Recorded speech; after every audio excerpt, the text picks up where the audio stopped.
Irmãos, hoje é segundo domingo de agosto, onde tradicionalmente nosso país nós comemoramos o Dia dos Pais, né? Então, primeiramente, parabéns aos pais aqui presentes, né? Aqueles que ainda serão pais também, todos os homens aqui que um dia ainda constituirão uma família. E eu gostaria de propor uma reflexão a respeito do Dia dos Pais agora. Se nós compararmos o Dia dos Pais com o Dia das Mães, a importância que é dada no nosso país para um e para o outro, nós vamos chegar à conclusão que a nossa nação ela é muito mais matriarcal do que patriarcal, né? A cultura brasileira está muito mais alicerçada, a família brasileira, na figura da mãe do que na figura do pai. Essa é a realidade da nossa sociedade, do nosso país. Eu posso citar um exemplo que vai nos levar a essa conclusão, né? Quem trabalha no comércio, eu trabalho, então eu sei que as vendas que antecedem o Dia das Mães, elas são infinitamente maiores do que as vendas no comércio que antecedem o Dia dos Pais. Então há nisso uma valorização maior. E talvez boa parte disso se deva pelo fato, por exemplo, dos pais raramente assumirem os seus filhos depois de divórcio. Normalmente os filhos acabam ficando com as mães acabam assumindo essa responsabilidade da criação, e nós sabemos que o nosso país hoje há um número de divórcios incrivelmente alto, né? Isso é extremamente triste no contexto de família, contexto de sociedade. Mas essa não vai ser uma pregação contra as mães, tá bom? Não fiquem assustados, não vai ser isso. Porque eu creio que essa realidade de valorizar a mãe acima dos pais na nossa cultura se deve principalmente pela falha do próprio homem. O homem tem falhado no seu papel como homem e como pai de família. Essa falha do homem tem determinado essa cultura matriarcal dos nossos dias. Os homens falharam. Esse é o prognóstico. Os homens deixaram de ser aquilo que Deus espera deles. Os homens deixaram de exercer o seu papel na família. E junte a isso o fato de que nós vivemos um sério problema de identidade masculina, ou seja, nós não criamos mais os filhos como homens que eles devem ser, nós não sabemos mais como criar homens, nossa sociedade perdeu a característica do que é ser um homem, qual a função, o seu papel, as suas características, da maneira que Deus os criou para serem, né? E se você acredita em coincidência, e se esse for o caso, consequentemente, você precisa aprender mais de Deus e da sua soberania. Mas se é o caso, o texto que nós vamos ver hoje de Filipenses, que está na sequência, eu não escolhi texto, eu exponho a palavra de maneira sequencial, ele vai nos dar uma excelente ideia, há muito ensino sobre os aspectos da vida do homem. Características que nós vamos retirar do texto de hoje, que são fundamentais para nós como pais, para nós como líderes da sociedade, das famílias. O texto que nós temos hoje, Filipenses capítulo 3, versos 17 a 19, ele nos traz Paulo como um modelo a ser seguido. E esse é um modelo para todo cristão, tá? Ele é um modelo para jovens, para senhoras, para homens, mulheres, crianças. Ele é um modelo pro cristão. Mas eu vou aplicar em várias oportunidades esse texto, em especial para os homens, em especial para aqueles que são pais, mas também para aqueles que ainda não têm filhos e que lideram um lar, ou para aqueles também que um dia ainda serão líderes dos seus lares. Então vamos fazer a leitura, Filipenses capítulo 3, os versos 17 a 19. A palavra de Deus nos diz assim: Irmãos, sede imitadores meus, e observai os que andam segundo o modelo que tende em nós.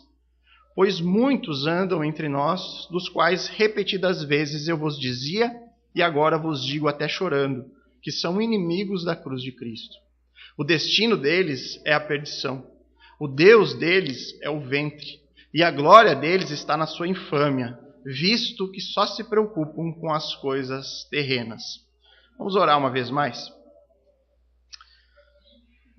Querido Deus, soberano Senhor, nós clamamos a Ti agora, diante desse texto bíblico, diante da Tua palavra, que é sagrada, que é inerrante, que é perfeita, Pai.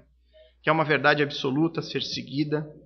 Nós clamamos a Ti para que o Senhor nos dê o entendimento dessa Tua palavra, como nós lemos agora em Marcos capítulo 4, parábola do semeador, que a semente vai ser lançada aqui nos solos, que é o nosso coração, e nós clamamos que o solo do nosso coração esteja fértil e pronto para receber essa semente, que ela possa brotar, germinar e dar muitos frutos na vida de cada um de nós aqui.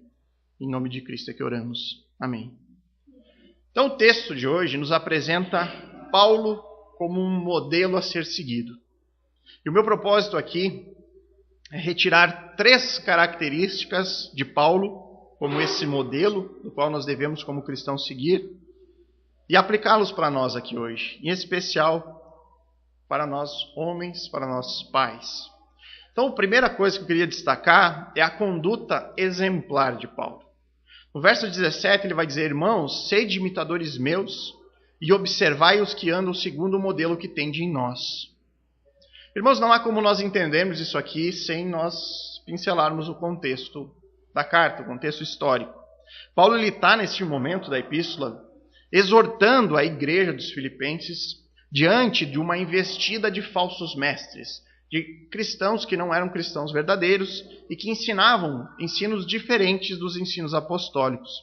Essas pessoas que ele mesmo vai chamar lá no verso 2 desse capítulo 3 de cães ou de maus obreiros.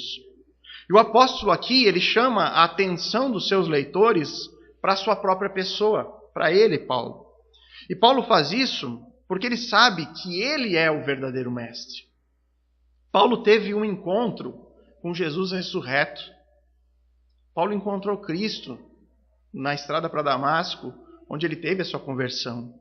E Paulo ele foi ensinado pelo próprio Senhor sobre as doutrinas do cristianismo.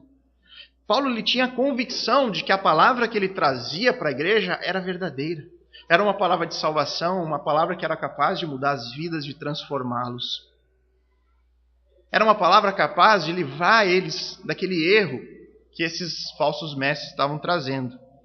Não é que Paulo chame a atenção para ele num sentido de trazer glória, para se achar, olhem para mim, como eu sou bom, como eu sou justo, né? Olhem como eu sou. Não, ele não se acha nada especial, porque ele mesmo afirma em diversas oportunidades que ele era o maior de todos os pecadores, né?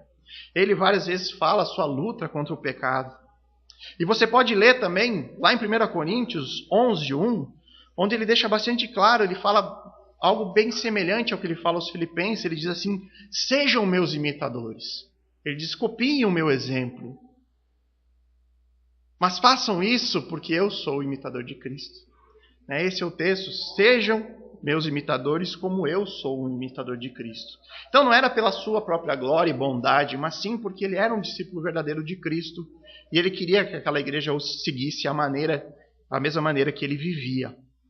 Paulo queria dar um exemplo claro de conduta de um seguidor cristão. E o exemplo mais palpável para essas pessoas, para a qual ele escreve, seria o seu próprio exemplo, porque eles conheciam pessoalmente o apóstolo Paulo. Essa igreja, ela não viu Cristo, nem andou com Cristo pessoalmente, mas essa igreja viu Paulo e andou com Paulo pessoalmente. E isso fica claro pelo fato dele recomendar não apenas o seu próprio exemplo, mas o exemplo de outros cristãos. Ele diz: e observai, não só a mim, mas os que andam segundo o modelo que tende em nós. Paulo chama a atenção dos filipenses para a conduta exemplar dos seus companheiros. E o mais provável aqui é que ele tivesse em mente as pessoas de Timóteo e Epafrodito, que eram líderes conhecidos da igreja de Filipenses, do qual ele já tinha citado anteriormente. Então, se pegar o texto imediatamente antes desse, Paulo havia dito que a igreja deveria fixar os seus olhos no alvo, no prêmio da soberana vocação que há em Cristo Jesus.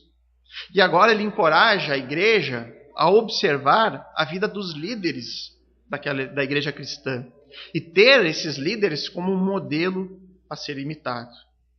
É como se Paulo estivesse desafiando a igreja a olhar para esses homens que eles conheciam pessoalmente e colocassem à prova, provassem se a vida deles refletia o ensino que eles traziam.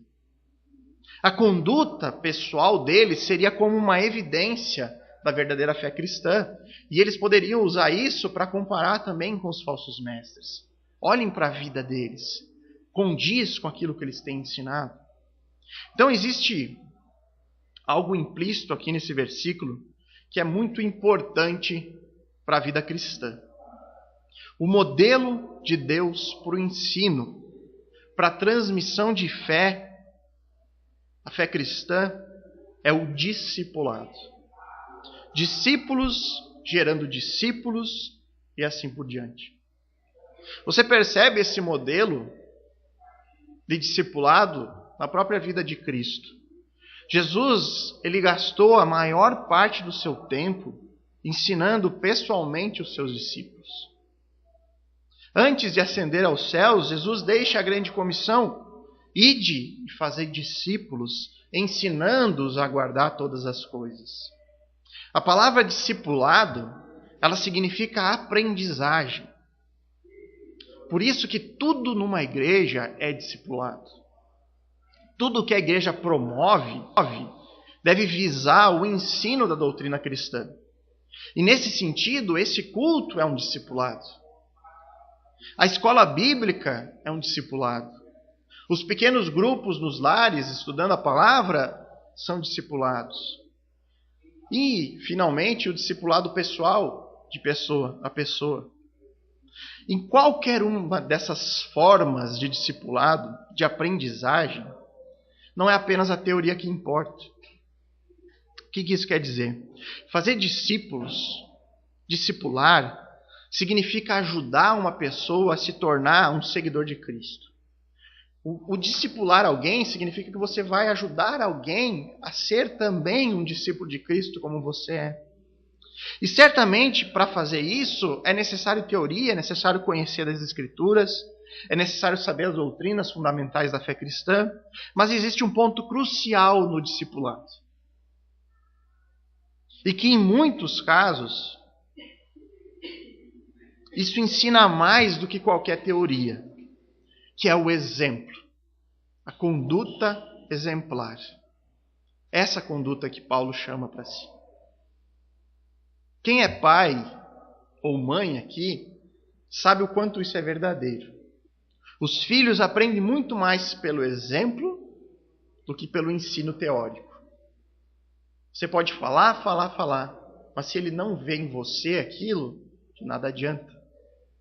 Eu quero que minhas filhas gostem de ler, porque isso é importante para o cristianismo. Não há como ser cristão e não gostar de leitura. Você vai ter que aprender a gostar da leitura.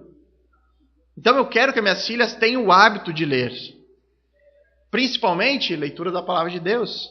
Mas se elas nunca verem o pai delas fazendo isso, se nunca verem o pai lendo ou lendo as Escrituras, isso vai ser muito difícil que elas consigam ter esse hábito. Da mesma forma, no fazer discípulos. Pensem se seria possível ter sucesso no discipulado se a vida do discipulador for diferente da mensagem que ele está transmitindo. Como ensinar alguém a buscar santidade, a ser um seguidor de Cristo, sendo que a minha vida não tem essas marcas? A pessoa que eu estou ensinando não vê em mim essa luta, essa busca por santidade, por ser um seguidor de Cristo. E Paulo faz esse apelo aqui, para que os filipenses olhassem para ele e para os demais líderes, porque ele possuía a plena certeza e segurança de que a vida dele era condizente com a mensagem que ele estava transmitindo. O exemplo de Paulo, ele deve nos ensinar que nós também devemos ser exemplo e modelo de cristianismo para outras pessoas. E eu posso afirmar, irmãos, com toda certeza, no nosso evangelismo pessoal, quando nós falamos da palavra de Deus para alguém, quando nós falamos de Cristo, quando nós convidamos alguém para vir para a igreja, alguém que você conhece, que já tem algum contato, amizade, a primeira coisa que a pessoa fará quando receber a mensagem de você é comparar a mensagem com aquilo que ela conhece de você. É a primeira coisa. É claro, irmãos, que em última instância é Deus quem converte os corações. Mas o que eu quero dizer é que o testemunho pessoal, o exemplo, ele pode atrapalhar ou pode ser uma grande e útil ferramenta na propagação da mensagem do Evangelho. E isso é verdade pelo simples fato de dizer que sempre que nós falamos para alguém que somos evangélicos, parece que nós temos que explicar, né? Eu sou evangélico, mas eu sou cristão, porque aí você explica a diferença dos evangélicos dos nossos dias. E nós temos que distinguir, fazer essa diferença por causa dos péssimos exemplos de evangélicos que existem. Aqueles que andam por aí, aqueles que passam na televisão, né? Aquele mundo evangélico que está na TV de todo mundo, e que é o padrão do evangélico para a maioria das pessoas. Quando você fala evangélico, ela vai pensar naquilo que ela vê na TV. Maus testemunhos, eles são devastadores para o cristianismo. Se você confessa ser um cristão, então cuide do seu exemplo como um cristão. Fazendo isso, irmãos, você vai estar em primeiro lugar rendendo glórias a Deus, glorificando o nome dele. E Deus vai poder usar do seu testemunho para fazer crescer a sua obra aqui na terra. E um breve alerta aqui, irmãos. Não seja daqueles que ficam o tempo todo procurando uma falha no testemunho dos outros. Que vive usando o erro e falhas dos outros para justificar o seu próprio mau testemunho. Não faça isso. Agora uma aplicação especial para os pais. De acordo com essa parte do texto. Sejam pais discipuladores e exemplares. Nós temos batido nessa tecla já ao longo de todo esse ano no grupo de estudo dos homens. Quem tem vindo sabe, o irmão Marcos tem nos trazido os estudos que tem como tema pastores da família. A importância do pai pastorear o seu lar, pastorear a sua esposa e os seus filhos. Por isso, discipule a sua família. Seja a referência cristã na sua casa. Seja um exemplo para a sua família. E ser exemplar, irmãos, não significa ser perfeito. Longe disso. Ser exemplar significa que você é um exemplo a ser seguido. Nós somos todos pecadores. E um pai, mesmo temente a Deus, vai continuar errando e pecando. Pode inclusive pecar diretamente contra os seus filhos ou contra a sua esposa. Mas ser um exemplo a ser seguido significa que o pai, quando peca, ele dá o exemplo do arrependimento. O pai, quando erra, ele está logo disposto a buscar o perdão. E a família vê esse exemplo do pai. Um pai que é temente a Deus, que busca o arrependimento quando ele erra ou quando ele peca. Nós viemos, irmãos, de uma geração tão preocupada em deixar uma herança para a próxima geração. É normal nos nossos dias a preocupação do pai é deixar uma herança financeira, deixar algo, para que os pais desfrutem e para os filhos desfrutarem no futuro. Mas Deus, irmãos, Ele não espera e nem exige de nenhum dos pais que eles deixem um único real de herança para os seus filhos. Não há nada disso nas Escrituras. Mas Deus espera que você deixe uma herança de exemplo para sua família. Que os seus filhos possam um dia dizer: meu pai era um verdadeiro cristão. Meu pai era. O meu pai amava o Senhor acima de todas as coisas. O meu pai foi um grande exemplo para mim. Tudo que eu sei da palavra foi o meu pai que me ensinou. O meu pai foi um homem de oração. Quantas vezes eu vi o meu pai se arrependendo? Quantas vezes eu vi o meu pai se humilhando e pedindo perdão? Essa é a maior herança que nós podemos deixar para os nossos filhos. Não seja, irmãos, daqueles que diz: faça o que eu digo, mas não faça o que eu faço. Ao contrário, sejamos como Paulo, que a gente possa dizer para os nossos filhos: sejam meus imitadores. A segunda característica que nós podemos retirar aqui desse texto sobre o exemplo do apóstolo é o zelo de Paulo. O verso 18 diz assim: pois muitos andam entre nós, dos quais repetidas vezes eu vos dizia, e agora vos digo até chorando, que são inimigos da cruz de Cristo. Paulo tem em mente aqui um grupo específico de pessoas, os falsos mestres. E isso pode ser observado pelo fato dele dizer que esses falsos mestres andam entre nós.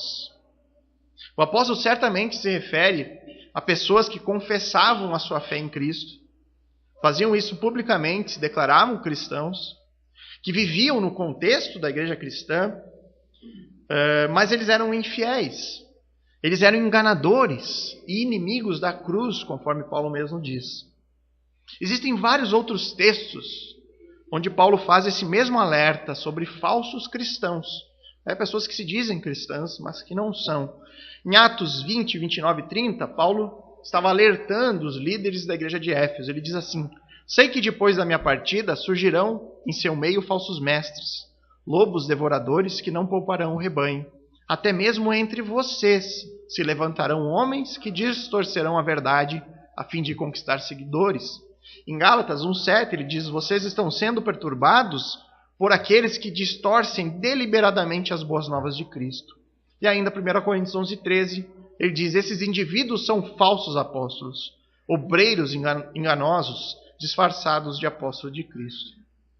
Por diversas vezes Paulo faz esse alerta: vai haver entre vós falsos cristãos. Pessoas que tentarão enganá-los com uma mensagem que não é a mensagem das Escrituras.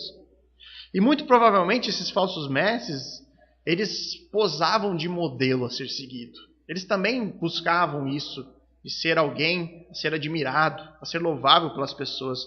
Mas ao contrário de Paulo, que fazia isso pela certeza de que ele trazia a verdade, esses faziam por puro orgulho, de ser alguém reconhecido. E eles também certamente ocupavam cargos de liderança dentro da própria igreja aqui dos Filipenses. E com isso eles tentavam minimizar a autoridade do apóstolo Paulo. O texto prossegue lhe dizendo: e agora vos digo até chorando, que são inimigos da cruz. Paulo chora não pelo fato dessas pessoas estarem tentando diminuir a sua autoridade, mas é um choro pelo estrago que essas pessoas fazem na igreja. Esse é um grupo poderoso. Ele é um grupo poderoso tanto em quantidade, porque o texto diz aqui que eram muitos os que andavam com eles, mas eles também eram poderosos em influência. E eles certamente ocupavam posições de lideranças nessa igreja. E eu quero agora trazer a vossa atenção para o cuidado zeloso dispensado por Paulo aos seus irmãos em Cristo. Um exemplo de um verdadeiro pastor para os nossos dias. Paulo, como um bom pastor zeloso, ele pregou a verdade e denunciou o erro. Ele promoveu o evangelho e combateu as heresias. Ele não fazia relações públicas acerca da verdade só para agradar as pessoas. Pelo contrário, ele chamou esses falsos mestres, pessoas que desfrutavam de influência, de certo poder na igreja, de inimigos da cruz de Cristo. Que grande modelo nós temos em Paulo. O modelo pastoral, o modelo para os pais, para os homens, mas acima de tudo, um modelo para a nossa própria vida como cristãos, como membros do mesmo corpo que é a igreja.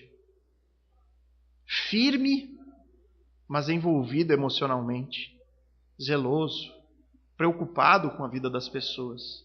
Você percebe facilmente neste versículo a firmeza e o envolvimento de Paulo com as questões da igreja. Eu gosto muito de uma frase do pastor Hernandes Dias Lopes sobre Paulo. Ele diz assim que Paulo exorta com clareza da sua mente e com a profundidade do seu coração. Paulo tem uma mente firme e convicta da verdade, uma verdade que ele não negocia, e isso faz dele um guerreiro na defesa da fé, confrontando os seus adversários por meio da razão, dos argumentos, do debate. Os seus opositores, ou qualquer outro que se levantasse contra o cristianismo, Paulo estava pronto para fazer a defesa da fé, fazer a defesa do puro e simples Evangelho de Cristo. E por outro lado, o outro lado dessa firmeza toda são as lágrimas que rolam do rosto do apóstolo, por causa do estrago causado por esses que se levantam como inimigos da cruz. Paulo tem compaixão daqueles que se perdem, em especial daqueles que cuidadosamente ele ensinou. Paulo advertiu sobre o erro e chorou sobre aqueles que permanecem nele. Quantas coisas, irmãos, nós podemos aprender com esse modelo deixado por Paulo. Primeiramente, como um modelo pastoral, que tipo de pastor nós devemos querer tomando conta da nossa igreja? Nós devemos sempre ter em mente o modelo de Paulo, alguém que proteja e defenda a igreja dos falsos mestres, que defenda a igreja das heresias, que são inúmeras nos nossos dias. Alguém que não negocie a verdade de maneira alguma. Alguém que ensine e que advirta o corpo sobre o caminho que ele deve andar.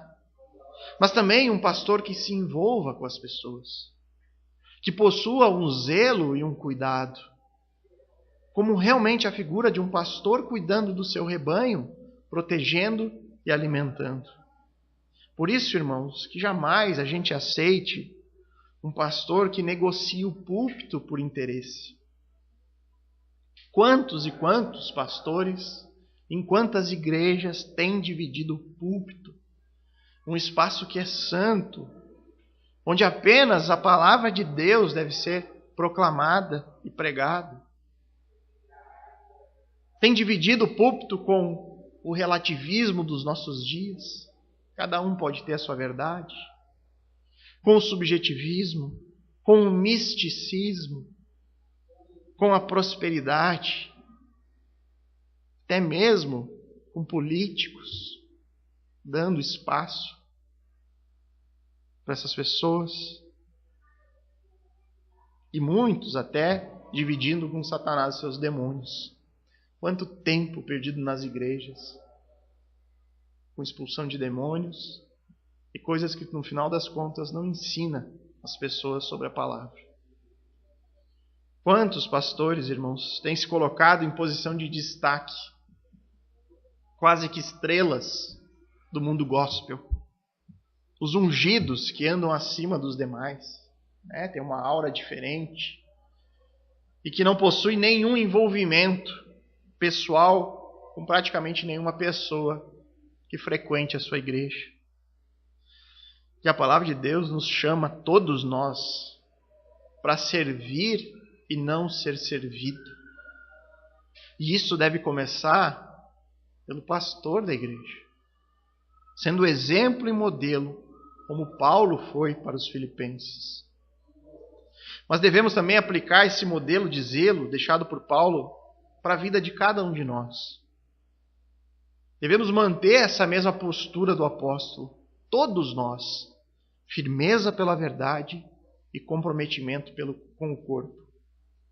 Devemos exortar, advertir, confrontar sempre que necessário. E nós precisamos fazer isso porque Deus requer essa atitude, não apenas dos pastores, mas de todos aqueles que confessam a sua fé em Cristo. Por outro lado, devemos ter compaixão por aqueles que se perdem. Compaixão pelos que permanecem no erro. Das pessoas que Deus ainda não abriu os olhos. Porque nós sabemos que se trata de uma cegueira espiritual, da qual o homem é incapaz de encontrar a cura por si mesmo. Nós devemos olhar para essas pessoas com lágrimas nos olhos, lembrando do nosso próprio estado anterior à graça, sabendo que Deus que nos resgata, Devemos ser firmes na luta da verdade, mas sensíveis à realidade espiritual daqueles que permanecem no erro. E esse cuidado zeloso, conforme o modelo deixado por Paulo, é uma verdade para a igreja. E quanto mais é uma verdade para os nossos lares. Nós, pais, devemos ser pais zelosos. Devemos cuidar da nossa casa com firmeza, protegendo ela do erro. Nós devemos envolver todo o nosso sentimento com a nossa família, esposa e filhos. Pais, o nosso joelho deve ser gasto no solo da oração pela nossa família. Nós devemos clamar. Nós devemos derramar lágrimas diante de Deus, pedindo a Ele misericórdia, para que Ele alcance a nossa esposa, os nossos filhos, que Ele conceda aos nossos o novo nascimento. Devemos ser homens que se colocam na frente do perigo, que impedem as suas esposas, seus filhos, de andarem em caminhos perigosos. Nós, pais, devemos ser um filtro para tudo aquilo que entra no nosso lar. Cuidar do que os nossos filhos assistem na televisão. Cuidar do que eles acessam na internet. Cuidar do que eles têm aprendido na escola. Porque há muita coisa errada sendo introduzida nos ensinos escolares. Cuidar o que eles têm lido. E principalmente, ensinar a palavra de Deus. E ensinar como ser um discípulo de Cristo. E nós devemos fazer isso com zelo, com firmeza e com envolvimento emocional. Que nós possamos aprender, através do zelo do apóstolo Paulo, com a igreja, a atitude que nós devemos ter como pais, líderes dos nossos lares. Então aprendemos até aqui com o modelo deixado por Paulo, nós devemos ter uma conduta exemplar como cristãos, que devemos ser zelosos, firmes na luta pela verdade e, por fim, devemos ter a coragem de Paulo. Verso 19. O destino deles é a perdição, o Deus deles é o ventre, e a glória deles está na sua infâmia, visto que só se preocupam com as coisas terrenas. Esse versículo nos mostra outra qualidade de Paulo que nós podemos tirar como modelo para nós. Uma virtude que nasce dentro da firmeza pela verdade. Nasce juntamente com o zelo cuidadoso que ele tinha com a igreja. Um zelo que fazia ele denunciar abertamente todos aqueles que tentassem impedir as pessoas de conhecer o verdadeiro evangelho. E para Paulo poder confrontar esses falsos mestres, como sabemos, pessoas importantes que desfrutavam de certo prestígio na igreja, muito provavelmente ocupando cargos de liderança, se fez necessário muita coragem. Se coloque na posição de você confrontar um líder de uma igreja, dizendo que ele está pregando coisa errada. Quanta coragem é preciso para fazer isso? Mas nós devemos ter. E é possível notar essa coragem na maneira como Paulo fala aqui no verso 19. Eu vou ler agora na NVT, para trazer uma linguagem diferente. Ele diz assim: estão rumando para a destruição. O Deus deles é o seu próprio apetite. Vangloriam-se de coisas vergonhosas e pensam apenas na vida terrena. Paulo denuncia essas pessoas corajosamente. Ele mostra que esses falsos mestres não creem na ressurreição, na eternidade, no reino celestial de Cristo. Estão caminhando para a perdição. Tudo que essas pessoas faziam tinha o foco na vida terrena, numa vida que é finita e passageira. Mais do que nunca, irmãos, nós precisamos dessa coragem dada por Deus para denunciar os falsos mestres dos nossos dias.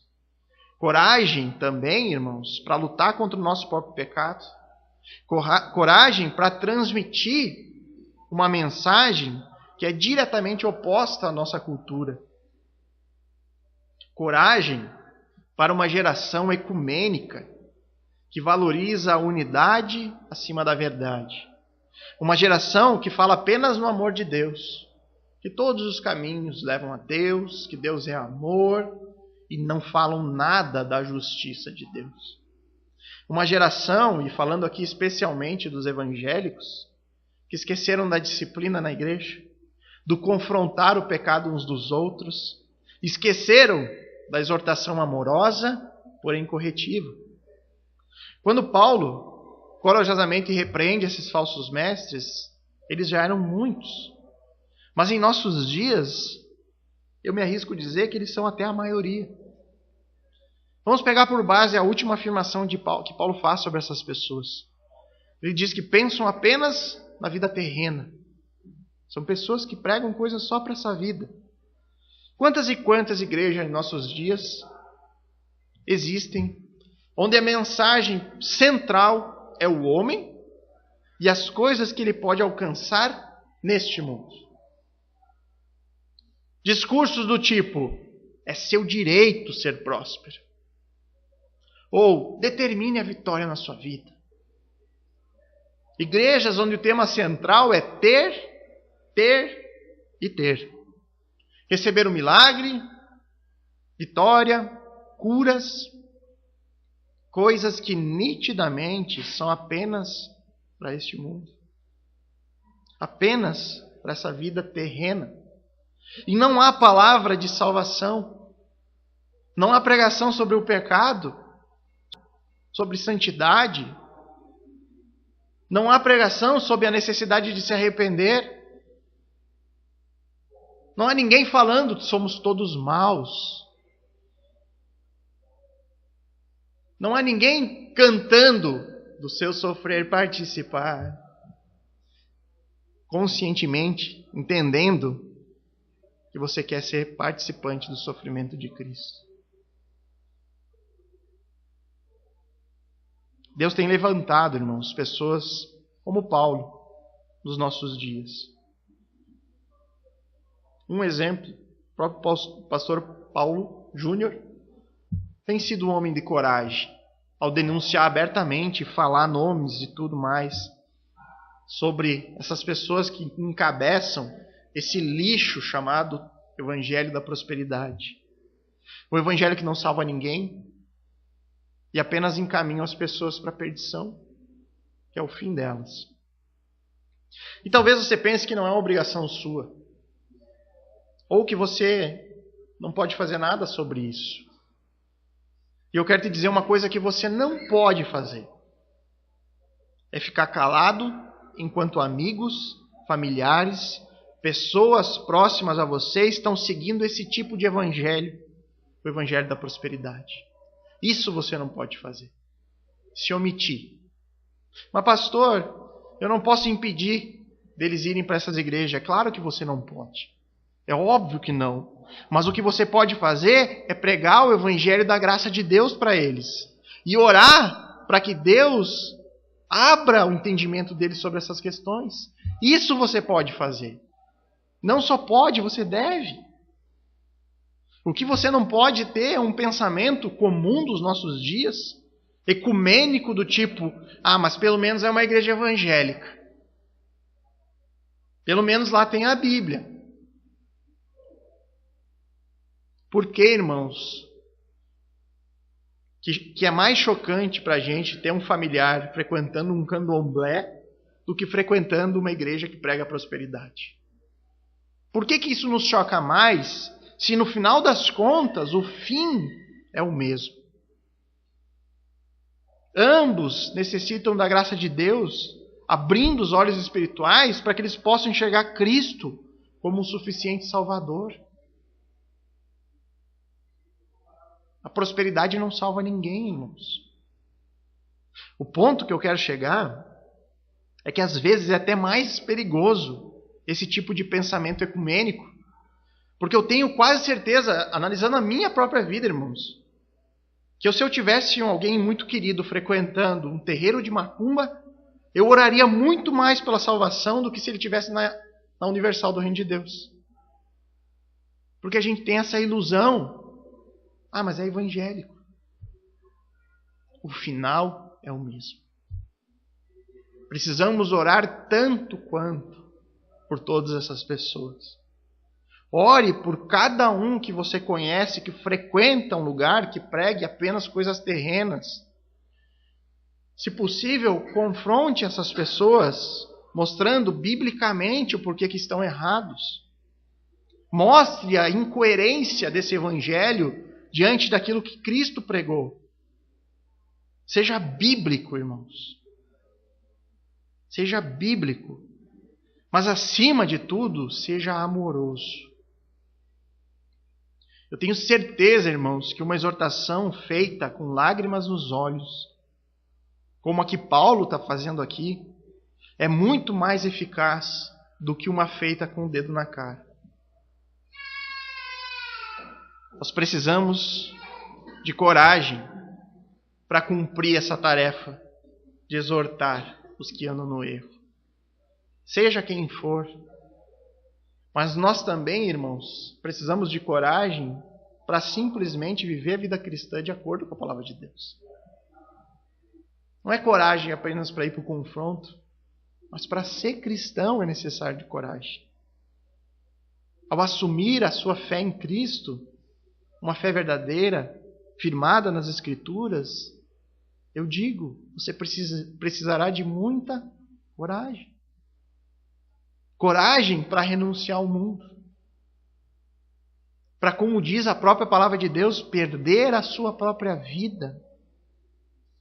Para você tomar a sua cruz e seguir o seu Salvador. Homens, pais, precisam de coragem para liderar os seus lares espiritualmente. Precisam de coragem para lutar pela verdade e guiar suas famílias no caminho do Senhor. Coragem nas mínimas coisas, até mesmo para se manter fiéis à sua esposa num mundo totalmente sensualizado. Coragem para não se preocupar apenas com as coisas terrenas, como estavam fazendo os falsos cristãos, mas mostrar, ensinar aos seus filhos que a verdadeira vida está por vir. E essa vida é que deve ser buscada. Mulheres precisam também de coragem. Coragem para manter posições e valores totalmente diferentes do que a sociedade tem imposto a elas.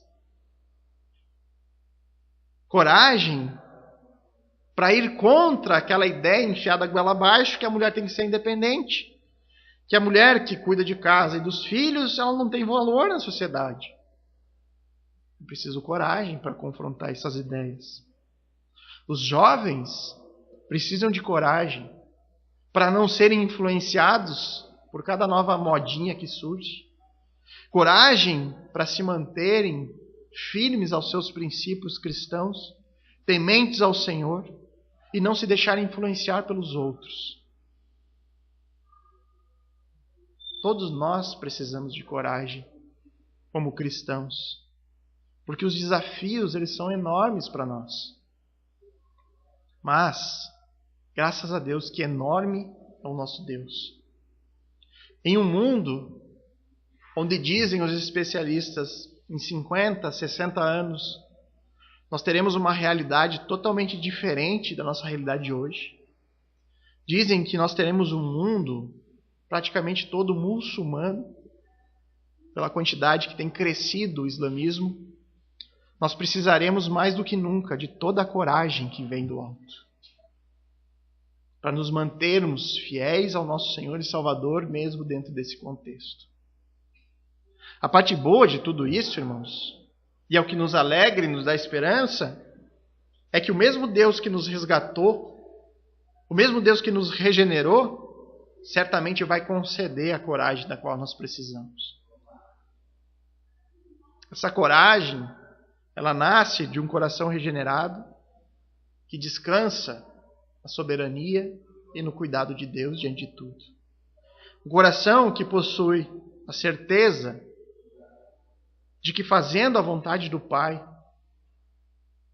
e essa vontade envolve exortação, luta pela verdade, viver de um modo piedoso neste mundo, envolve proclamar a mensagem de Cristo, Fazendo tudo isso, o restante, nós podemos descansar que está sob o cuidado de Deus. Se rejeitarem ou se aceitarem a mensagem a qual nós trazemos, Deus estará conosco, independente dos resultados. O exemplo de Paulo tem muito a nos ensinar. Ele ensina a todos nós que somos cristãos, mas em especial hoje é o Dia dos Pais. E eu quero deixar essa palavra final para nós que somos pais e líderes de família. Deus espera que sejamos pais exemplares. Pais que zelam por suas famílias e com coragem lutam pela palavra de Deus dentro dos seus lares. Pais de oração que amam a palavra de Deus e nela meditam de dia e de noite, como nós cantamos no Salmo 1. Pais dispostos a dar sua vida pelo bem da sua esposa e dos seus filhos. Pais que não medem esforços para que toda a sua casa sirva ao Senhor. Que Deus ajude e abençoe a cada um de nós pais aqui. Vamos orar.